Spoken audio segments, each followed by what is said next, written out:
Welcome to Little Talks, your weekly dose of marketing news, trends, and insights from Littlefield Agency. Grab your coffee, turn up the volume, and let's get into it.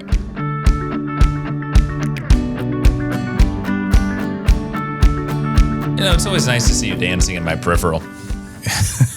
I have ideas. I'm focused. I'm ready. I'm writing down notes. I just see a little sway to my left.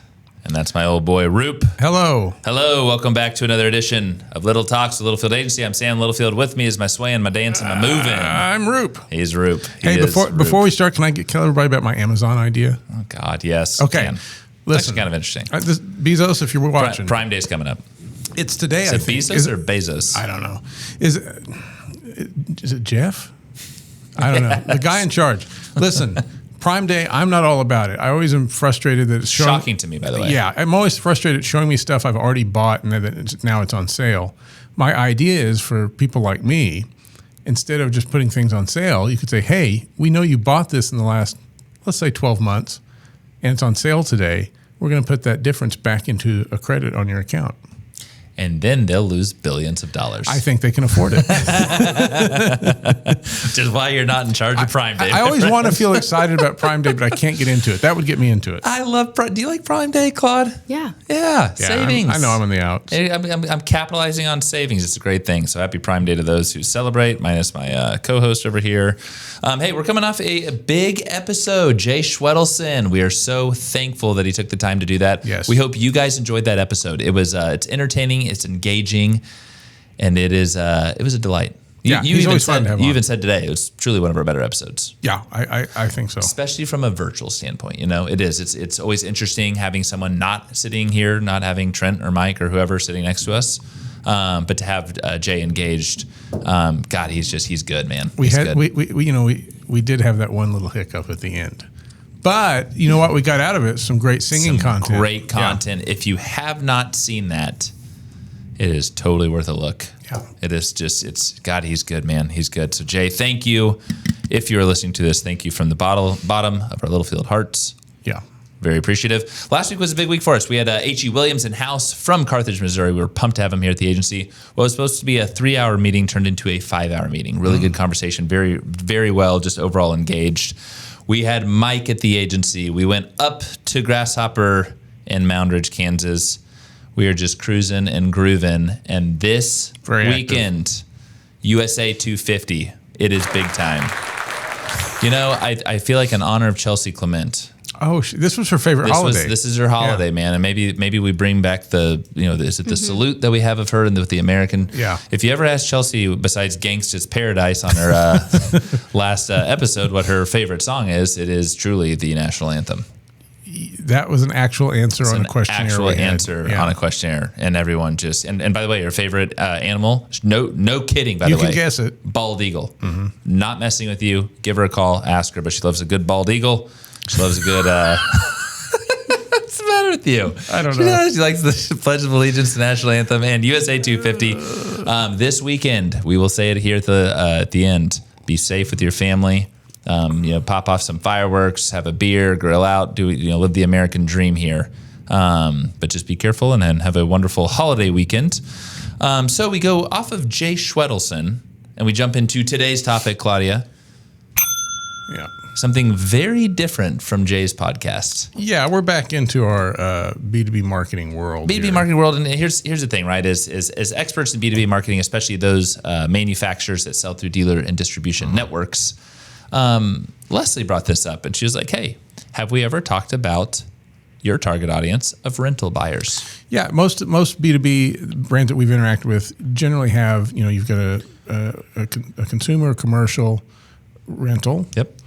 Sometimes government's in there. Yep, for sure. So there's all these different audiences we're always talking to and attracting and wanting to interact with, and rental sometimes gets short shifted. Yep, no, for sure. And what we're going to the actual topic today is rental buyers think differently, and your marketing should too. And that's very well said. Whoever wrote this, Roop, was it you? Yeah, it was me. Was it Leslie or was it you? It might have been Leslie. She's not here to claim it. But what we have to think through, right? Your rental buyers may not be future owners. We think about your dealerships. What are they incentivized to do to sell equipment? But there's also money to be made in this rental audience. We're gonna walk through this today. we're going to really focus on the messaging side of things and also from the content. So I don't know if you have anything you want to open up with. Just that when we first talked about this, I assumed it was me renting stuff because I have gone to the big boy rental yard before. That's a great point of clarification. By the way, if we like freak out on the podcast, there's a massive storm rolling through here and some big thunderclaps. So if we jump, we're not fidgety. But Roop, you bring up a great point. It's a Saturday. You need to go rent a skid steer, right? And you go and you rent a skid steer. Literally for the day, you got to move some heavy rocks. A lot of fun. And then boom, it's back at ABC Equipment Rental. Yeah, my boys at ABC. Yeah, which by the way is a real equipment rental shop here in Tulsa, and it's great. And they're wonderful, one-stop shops. We're talking about the the professional landscape crew, right? That literally needs a skid steer for 3 weeks. Maybe they don't have the money to buy. Maybe they're starting a company and they don't have the money to buy a skid steer yet. It could be someone with down equipment. Hey, I need to rent equipment for the foreseeable future. So again, that's a very nice point of clarification of this isn't Sam and Tara doing a fun little quick project. It's people that need to rent your equipment. It's the people Sam and Tara will hire to come do that job. Hey, I'm hands-on. Doug, I love to pick up a good stick, baby. Come on. So feature matters, but reliability really does matter more here. And what we talk through with our customers, with our clients, is what is that rental buyer, but it's not buyer, that renter's mindset. And it is. Oh, go ahead. Well, I was just going to say, they have different priorities, different pressures. They're coming in with different needs. They got to get work done. Yeah, and there's usually some urgency to that. Yes, absolutely. They got to get work done. They got to have reliable equipment, and then they're onto their next job site, or maybe their machine's ready, or maybe they've got the money to buy said equipment. But your rental audience is really important, and the messaging too, right? And we've come up and talked to prospective clients before that we talk about this rental audience. And we're talking about content strategy. Quite frankly, there is not one. Well, sometimes there is. No, there definitely is. But I'm saying for prospective clients that I've talked to before, they don't have one. Yes. Yeah, that does happen a lot. Yes, it does. It does happen. Well, they know that they can buy the equipment. They know that they can rent the equipment. It's like, no, because what we're trying to do, the biggest thing that we found over the years, product demos. Oh yeah, and we've had clients. I'm focusing on skid steers, so I'm going to talk Ditch Witch today.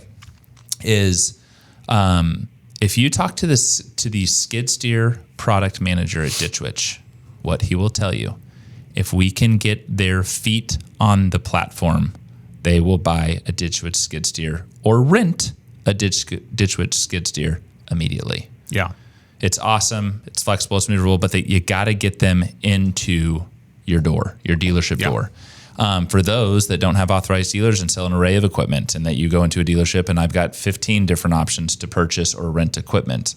How are we getting them in your door through a pull-through strategy of I want this equipment, I want to demo this equipment. I've heard about all the wonderful things about your equipment, Mr. or Mrs. Manufacturer. And you get it on them and they're sold and they walk out that door and they're back on the job site and they're ready to go with a rental mindset.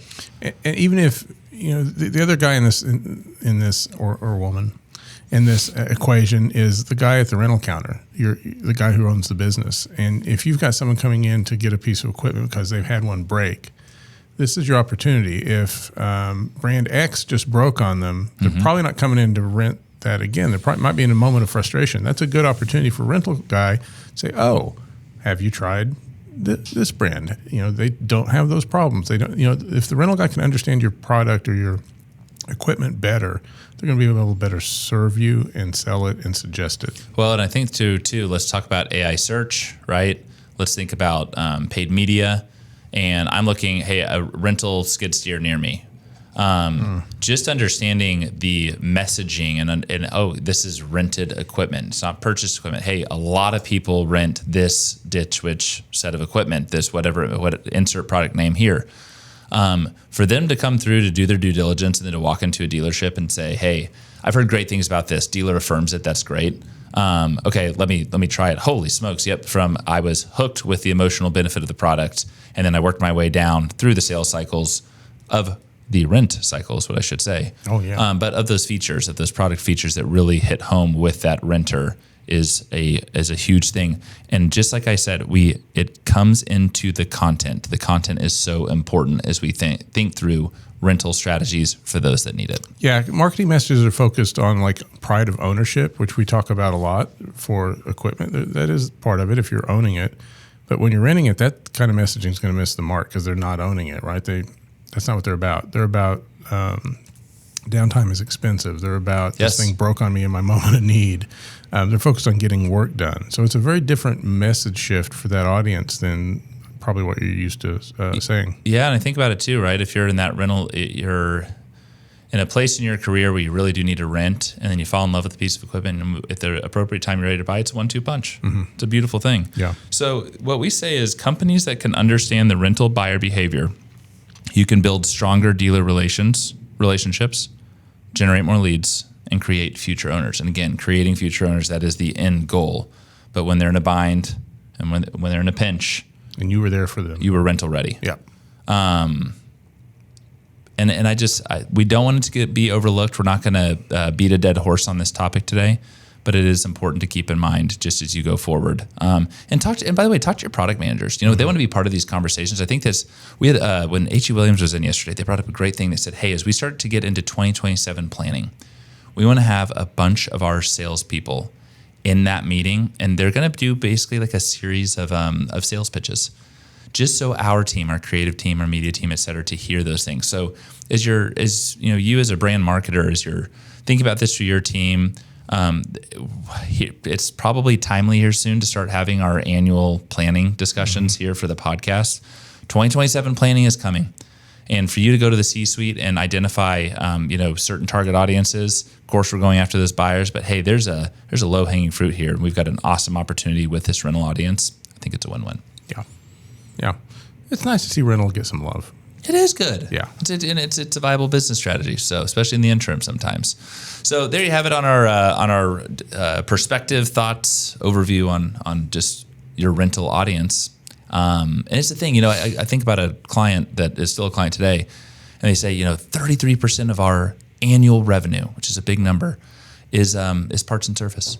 And he's like, man, no one wants to go sell parts. They want to go sell the big stuff, right? And make the big commission. And no one wants you to rent, but some people have to rent. And sometimes that's that pass through to that ultimate buying decision. So a good reminder for us all. Yeah. So like I said earlier, it is 4th of July. Are you doing anything fun? I think we're going to my parents to swim. Claude? I'm going to Nebraska. Mm-hmm. She's our corn husker herself. How many times have you been to Nebraska this year? This will be this year. This your second? Or is this your first? I mean, I've been 3 times. Okay. She's heading north. Or this will be. You know what? Quite frankly, probably a beautiful time of year to be in Nebraska. Maybe. 6 hours north of us. Maybe even further. Is it further than that? I just hope it doesn't rain. Well, we hope it doesn't rain here too.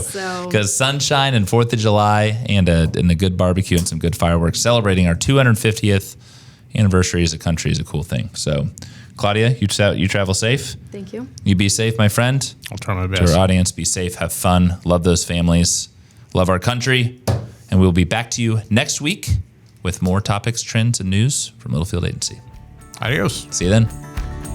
And that's a wrap. We hope you found a spark of inspiration for your marketing strategy. Don't forget to subscribe and follow us at Littlefield Agency to keep the conversation going. Catch you next time.